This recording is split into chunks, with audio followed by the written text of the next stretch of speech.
From the time we were socialized, the time that we could understand right from wrong, our parents taught us to go towards what is good and what is right, and to go away from what is bad and what is wrong. And what was good was always rewarded, and what was bad was always punished. Right? So you did something bad and mommy gave you a tap on your hand, or you were sent to the corner of, whatever the mode of punishment, and you did something good. So this is how the conditioning builds up. This is how you learn what is good and what is not good in your life. The strange thing is that in different societies, what is good and what is bad can be quite the opposite. I mean, in America, it's perfectly all right to come to a dinner party wearing shorts, say in Florida. But if I did that, in India, I would get a lot of looks. Not acceptable, right? You can't come wearing shorts. So what is acceptable behavior? What is unacceptable behavior? It is totally dependent on where you grow up. So it is not just your mother and father and your immediate family, but it is the community you live in, the culture you live in, the religion that you follow. What is right in one religion can be completely wrong in another. So Catholics may not believe in abortion, but for a Hindu it's not a big issue. It's not a religious issue. They don't either prescribe or describe what you need to do or not do.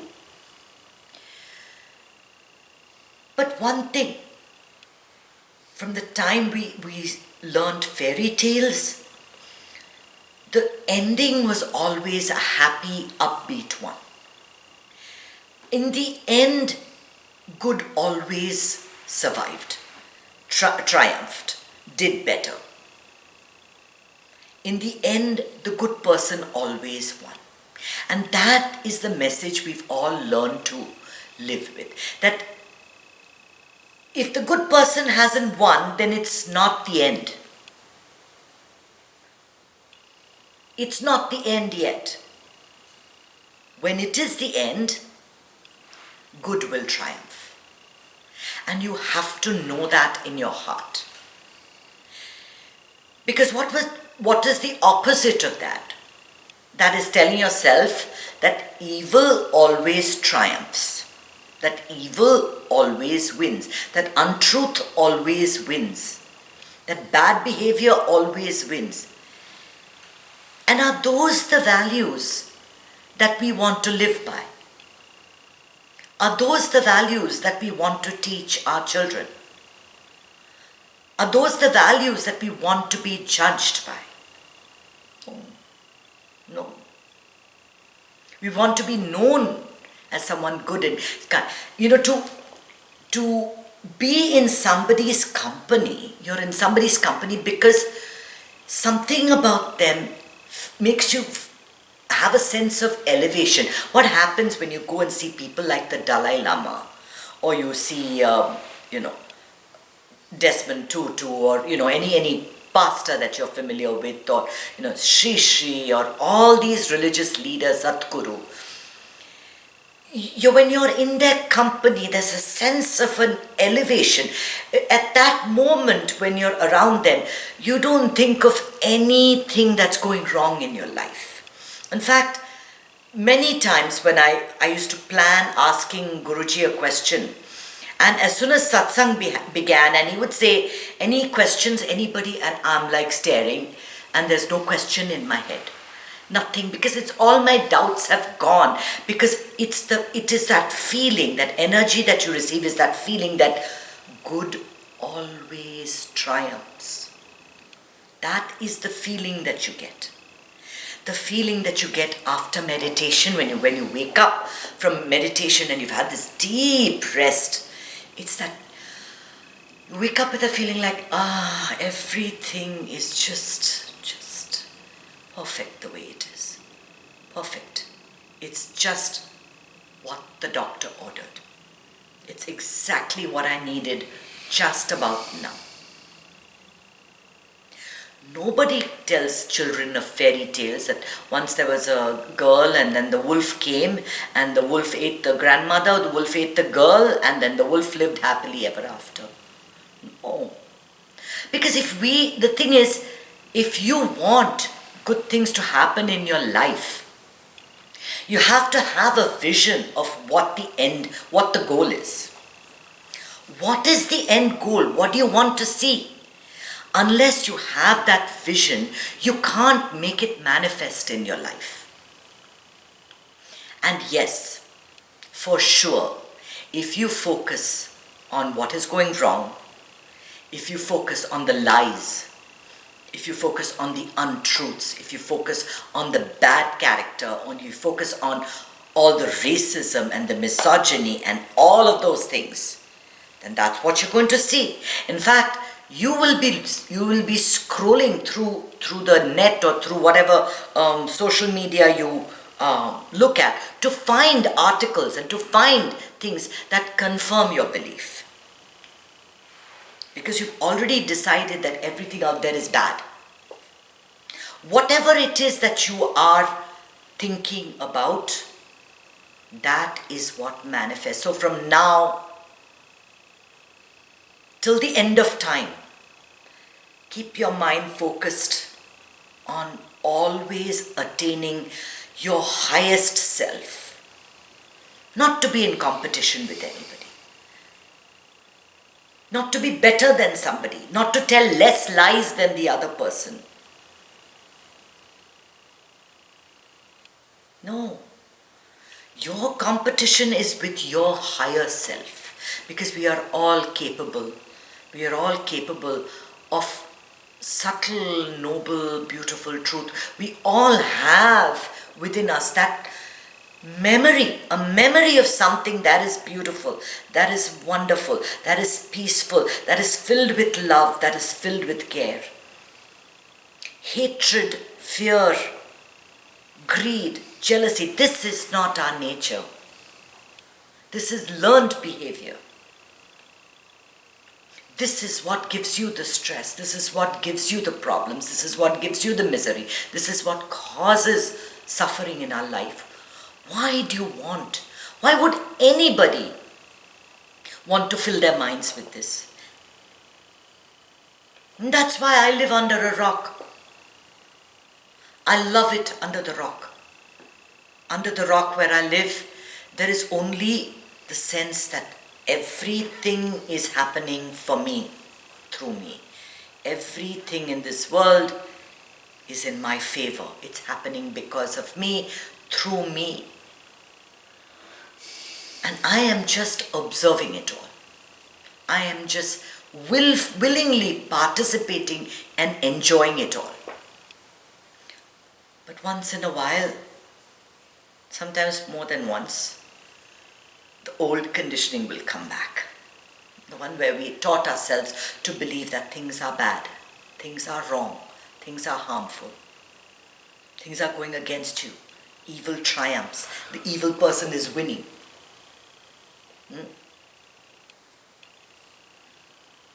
Don't listen to that voice. Don't listen to the negative voices that tell you you can't do it.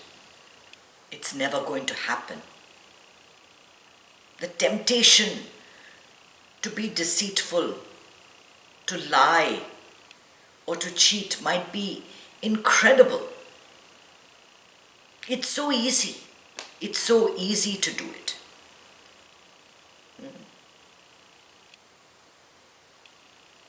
But you have to fall back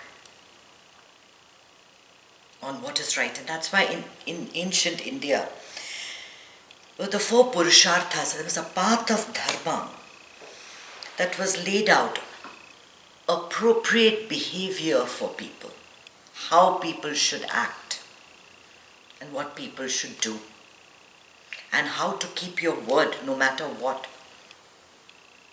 I remember a very funny incident when I think my husband was supposed to take Karunya to the circus, and he promised her on Saturday, "I'll take you to the circus."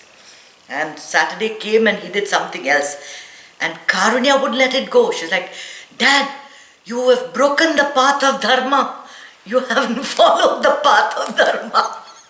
So what I used to teach Balavihar in those days, I taught her something, but that remained with her, that you need to keep your word. Your word is very important. So don't say things easily. Be responsible for whatever you say, and hold others responsible to their word too. So it's not just about talking, it's about walking the talk. You have to walk the talk. And sometimes we can't manage it. Sometimes the old conditioning comes back. We are all human. We're all on the path. But to acknowledge it allows for self-improvement. Everything is about Atma Vichara. To search in you that is good, that is pure, that is wonderful, that is loving, that is caring, that is sharing. Aspire for that. Aspire for that.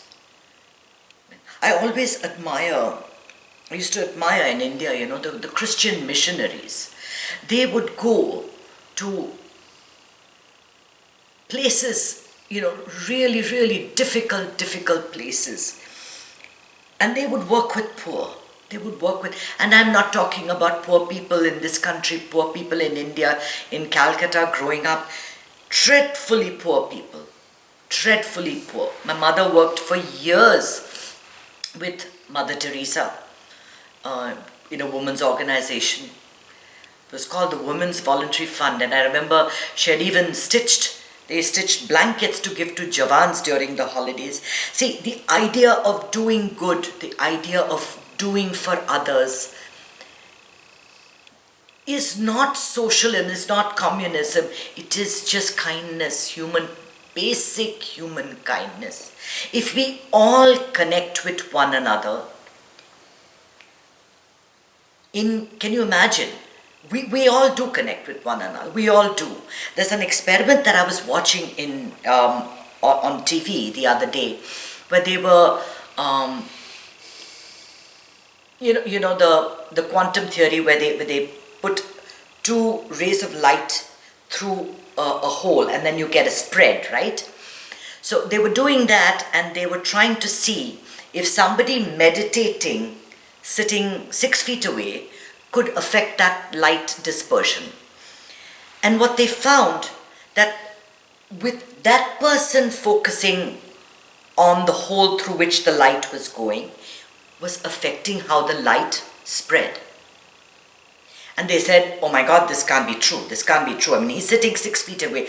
What if we do it with someone sitting miles away?"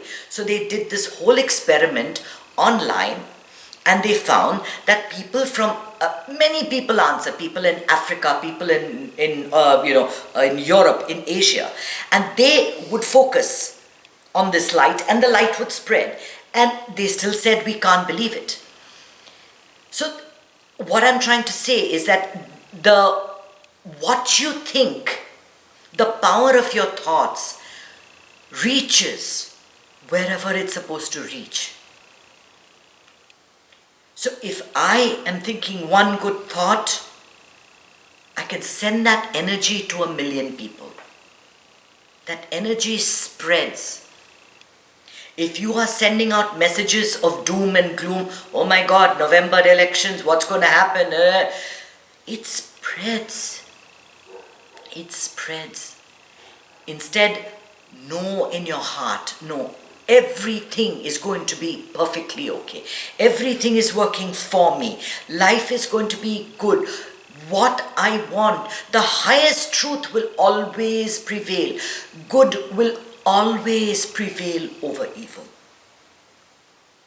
And In our in our 10 avatars of Vishnu, it is said that the Lord reincarnated himself on earth to save us every time there was a terrible situation. There were floods. He came as a boar and lifted the earth up. You know, every time there was an Ashura is uh, an evil demon plaguing the earth. He would come and save the earth from something. So always at the end of Navaratri, we have that celebration of Durga vanquishing the evil demon. And it's a celebration of good over evil. In certain places, and we come to Diwali, Diwali also celebrates the return of Rama back to Ayodhya and the establishment of dharma or of goodness, or where you don't have to worry that things are going to go wrong, that evil is going to be rampant all around you, because Rama is the embodiment of all good. Is the embodiment. Every mythological character have certain attitudes. And this was the main attribute of Rama, that he always did what was right. Always did what was right. And one of the finest books that you can read, if you ever have the chance to read, is Vashishta's Yoga, which is a conversation between Vashishta and Rama right before he leaves his home at the age of 14, when he's all confused and the greatest knowledge is given to him. So through our mythology, if there's one lesson to be learned, is that good always triumphs over evil.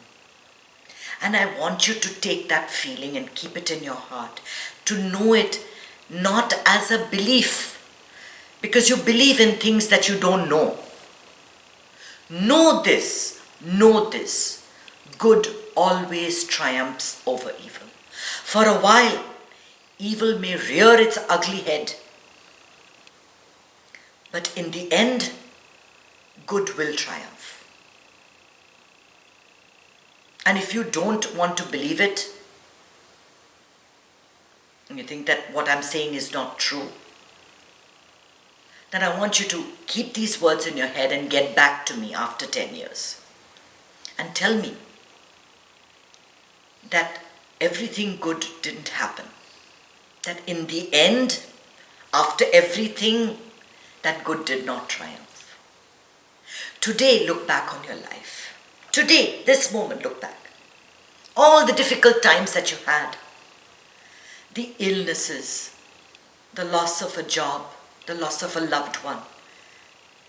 Every time that you felt that life was knocking you down, that all the dark forces of nature were encapsulating you, something in you afterwards tells you that was the best time of your life. Because had that not happened, you would never have grown to be the person you are. In the eyes of the divine, there is no bad time. There is only a good time. Every bad period is an opportunity for good. What can you do to make others feel good? What can you do to promote harmony in the world? What can you do to create a moment's happiness in someone's life? Don't blame it on others. Don't blame it on the economy. Don't blame it on the illness or the pandemic or whatever's happening, the political situation. No. What are you doing? That's the most important thing. What are you doing to spread joy and happiness around you? Because you spread joy and happiness, only goodness, only abundance. You will not see the evil. You will not see the evil. It will be as if you're like me living under that rock. You will see only goodness. You will see only the best. And that's what we want to aim for. It is a quality that it is admirable, that we aspire for that. We work towards that. And you keep that in mind, that in the end, good will triumph. In the end, good will triumph. Om Namah Shivaya.